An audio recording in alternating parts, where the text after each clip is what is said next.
Bismillahirrahmanirrahim. Alhamdulillahi rabbil alamin. Wassalatu wassalamu ala asyrafil anbiya'il mursalin wa ala alihi wa sahbihi wasallim. Assalamualaikum warahmatullahi wabarakatuh. Okay, I ada free time sikit. Later baru nak buat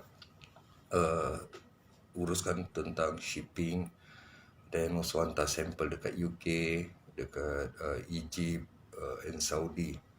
So ni ada few minutes nak gunakan masa ni untuk just sharing lah, especially to my family, keponakan ni semua.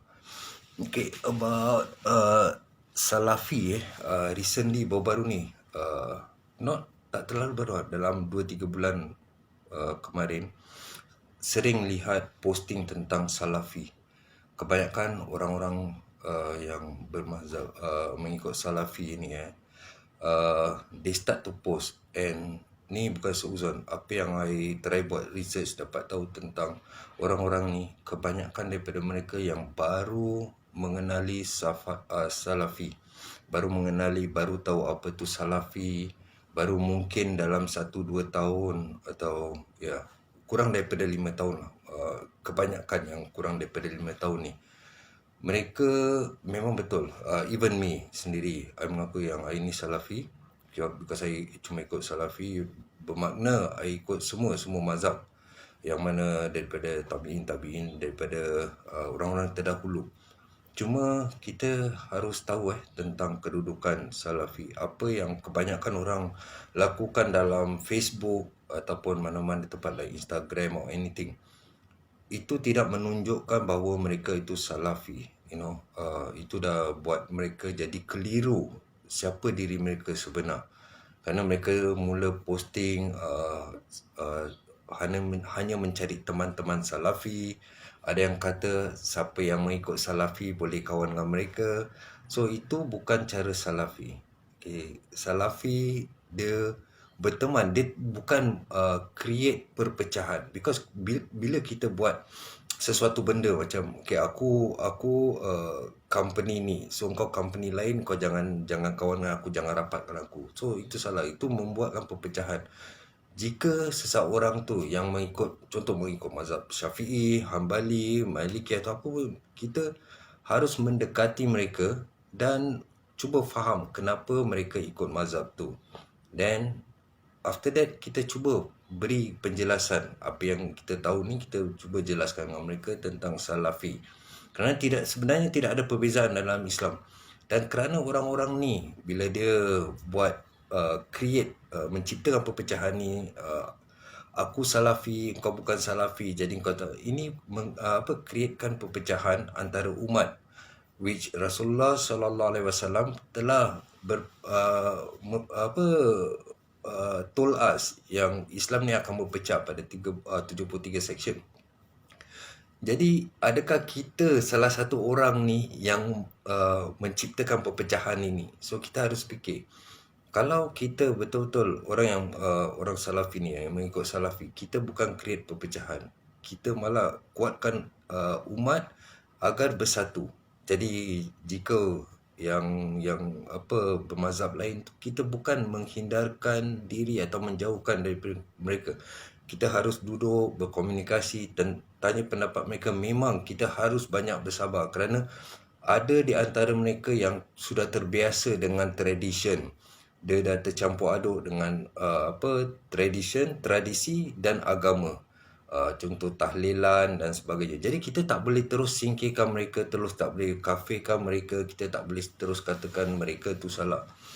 Yang salah sebenarnya kita sendiri. Kita umat Islam terlalu banyak silap, terlalu banyak buat kesalahan, tapi kita selalu merasa riak.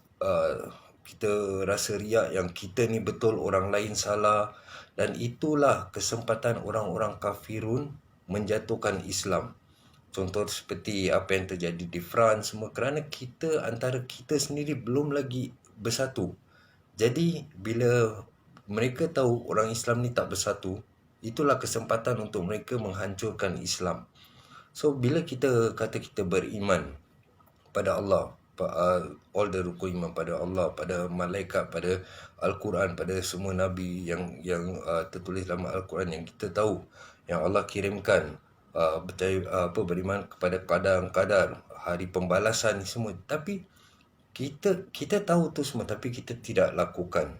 Kita ambil perkara-perkara itu sebagai satu perkataan yang hanya kita je faham, tapi kita belum lagi faham keseluruhannya.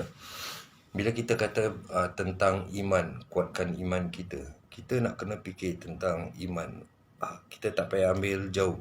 Kita cuma fikir soal kubur. Jangan kita fikirkan fitnah kubur atau soal kubur tu kita boleh jawab. Because iman dan amal yang kita lakukan setiap hari, solat, dan bukan hanya solat, setiap pergerakan kita, setiap perbuatan kita, itulah amal yang kita lakukan. Seperti amalan, attitude, aktiviti yang kita lakukan. Berapa banyak kalikah kita mengucapkan syahadah selain daripada waktu solat? Berapa banyak kalikah kita beristighfar selain daripada waktu solat? Maksudnya waktu-waktu sebegini. So itulah yang kita dapat menguatkan iman kita. Bukan hanya itu, juga dengan umat-umat Islam yang lain. Jadi kita harus tahu bila di dalam kubur tu yang jawab tu, kita tahu tentang ni, bukan kita yang jawab. Bukan semudah bibir kita menjawab syahadah.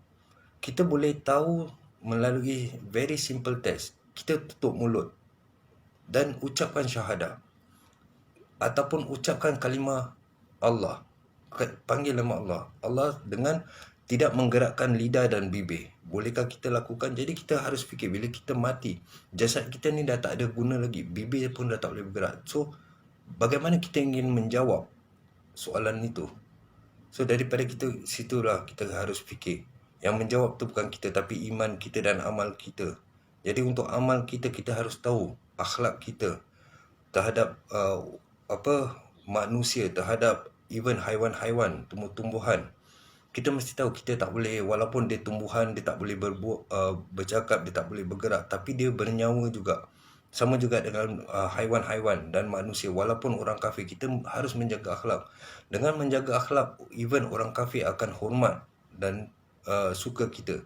Dan itulah menunjukkan apa itu Islam pada mereka.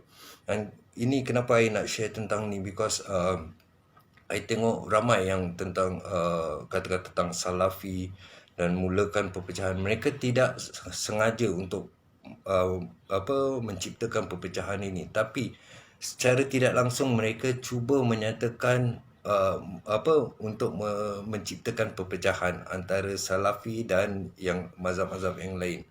So kita nak kena tahu, inilah bila orang kafir tahu tentang umat Islam semakin lemah, itulah sistem NWO, New World Order, semakin kuat. Kita harus fikir jauh tentang New World Order. I ada baru upload video, actually perkara New World Order ni, Freemason, about Illuminati, I dah jelaskan dah lama, even dengan my teman-teman. I think dah dalam 11-12 tahun lalu dah mula katakan tentang memberi amaran tentang New World Order. Tapi ramai yang masih belum percaya, ramai yang masih fikir ini hanya dongengan ataupun satu konspirasi yang orang create ni semua.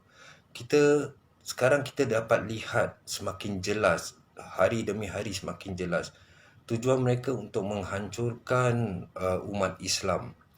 Yang kedua, orang Kristian, orang Nasrani. Tapi orang Nasrani ni mereka tak nak fokus sangat, because mereka tahu orang Nasrani ni kebanyakan yang selain daripada Ortodoks ni semua masih sembah berhala, gambar Nabi Isa dan sebagainya. Tapi umat Islam ni, dia dah tahu umat Islam ni agama yang sebenar, jadi dia harus hancurkan. So dengan create fitnah untuk kedatangan Dajjal, seperti COVID, yang ramai orang masih percaya COVID tu betul, COVID, sikit-sikit COVID. You try fikir ke depannya. Pada mulanya dia salahkan, first China, dia tak nak tunjukkan. Lepas tu dia salahkan jemaah tabligh, kerana dia nak jemaah tabligh ni agar mereka tak dapat sebarkan Islam, tak dapat berbuat dakwah, dan terusnya menjarakkan di masjid. Dan sampai nanti satu saat mereka lockdown lagi, tahun 23. mereka akan lockdown lagi. Bila lockdown lagi dengan virus yang baru, they call it zombie virus, manusia akan menjadi zombie. Dan zombie itu I tak nak jelaskan bagaimananya zombie, you all have to make research sendiri. Tapi zombie virus, dan daripada situ nanti semua akan terjadi. Tak boleh kita tak boleh pergi masjid, tak boleh laungkan azan. Jadi cuba kita fikirkan, contoh daerah Tangerang, masjid semua ditutup, di lockdown, dan tidak ada azan lagi. Yang ada azan dalam radio, dalam kita punya mobile phone, which is not actually azan, itu cuma rekod. Jadi tidak ada azan lagi, tidak ada orang panggil azan, dan itu akan perpecahan. Jika kita masuk ke shopping mall sekarang, kita tengok shopping mall untuk yang jual pakaian, banyak kedai tutup, banyak toko-toko, even Matahari atau apa yang jual pakaian ni semua, Metro jadi kosong, karyawan sedikit. Tidak lama lagi karyawan itu juga akan dipecat, dan supermarket itu ada pakaian tapi tidak ada orang perlukan pakaian itu, sehingga ke tahap ekonomi breakdown, tidak ada orang dapat pendapatan, kehilangan pekerjaan. Dan sekarang sudah terjadi bukan hanya di Malaysia, banyak negara. Mereka yang merampok, meragut rantai handbag. Dulu kebanyakan orang-orang ambil narkoba, penagih dadah yang melakukan itu semua untuk untuk mendapatkan dadah. Tapi zaman yang kita lalui ni sekarang bukan tahun depan, sekarang ni sudah bermula daripada kemarin lockdown. Banyak orang kehilangan kerja. Dia ada family untuk memberi makan semua, sampai ke tahap mereka harus menipu untuk mendapatkan duit, mereka harus merampok untuk mendapatkan duit, mereka harus melakukan banyak benda, banyak perkara untuk mendapatkan duit. Jadi kita tak boleh salahkan orang bila mereka rampok kita tak boleh salahkan dia, because ini yang terjadi daripada kesilapan kita sendiri, kesilapan umat Islam kerana tidak bersatu, tidak kuat, kita tak ikut instruction yang Allah berikan melalui Quran dan hadis serta sunnah. Kita tak ikut instruction tu, kita ikut hawa nafsu, dan kita fikir fikiran logik kita ni lagi betul, lagi pandai untuk mengatur kehidupan kita. Dan perkara-perkara ini semua akan terjadi, seperti kecurian, perampokan. Jadi kita harus expect benda ni akan terjadi dan akan bertambah. Ramai orang akan ditipu lagi, ramai orang akan dirampok, ramai orang akan terbunuh, even sampai ke tahap adik-beradik, saudara, sepupu semua membunuh antara satu sama lain untuk hidup. Sampailah ke tahap makanan yang tidak halal. Sekarang bila kita tengok tentang makanan, berapa ramai di antara kita yang membeli makanan halal tapi daripada bukan Muslim. Pada kita, okey, dia bukan Muslim tapi dapat sijil halal. Jadi kita tak fikir tentang syubhah. Kita fikir syubhah ni satu perkara kecil. Yang penting halal. Kita letak kepercayaan halal itu pada sertifikat, pada orang yang menguruskan atau cek whether restoran ni halal atau tidak, ataupun produk ni halal atau tidak. Tapi bos daripada perusahaan itu bukan umat Islam. Mereka boleh masukkan babi atau apa-apa di dalam makanan itu untuk menjadi haram, tapi sijil halal tu mereka tetap ada. Dan kita sebagai umat Islam, kita percayakan orang yang bukan Muslim menjual produk halal, dari kita support orang Muslim yang membuat produk halal dan menjual produk mereka. Jadi we have to start from now, dari sekarang, membeli produk halal, makan produk halal, dengan memastikan datangnya halal ini daripada usahawan Muslim juga. Orang yang membuat makanan ini adalah orang Muslim, bukan daripada bos orang kafir dan mereka dapat sijil halal dan suruh orang Muslim masak dan sebagainya. Walaupun orang Muslim yang masak, mereka boleh ambil lagi satu bumbu atau apa dan dicampurkan babi. Dia kata dengan chef, okey, masukkan ini resipi baru. Chef itu tidak akan ada masa atau tidak akan ada waktu untuk cek whether benda bumbu baru ni ada babi, minyak babi atau pork floss atau apa. Mereka akan campurkan dan kita menjadi menjadi dia punya mangsa.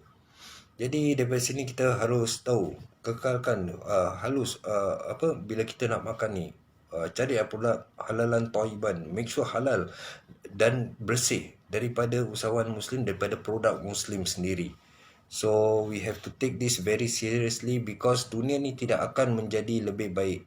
Setiap akhir tahun, next month dah December, akhir tahun nanti kita akan nampak di Facebook ada posting yang menyatakan saya harap tahun baru ini semuanya akan menjadi baik. Semua kita harap, sedangkan kita tahu bahawa setiap tahun itu tidak akan menjadi baik. Dunia ini akan menjadi banyak kerosakan, akan menjadi rosak, akan menjadi lebih banyak stres dan kesengsaraan.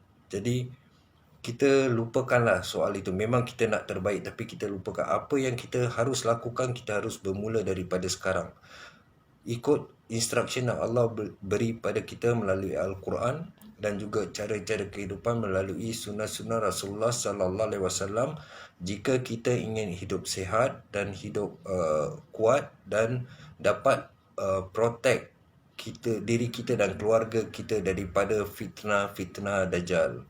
Semoga Allah Subhanahu Wa Taala melindungi kita daripada fitnah akhir zaman, fitnah kubur dan azab neraka. Assalamualaikum warahmatullahi wabarakatuh.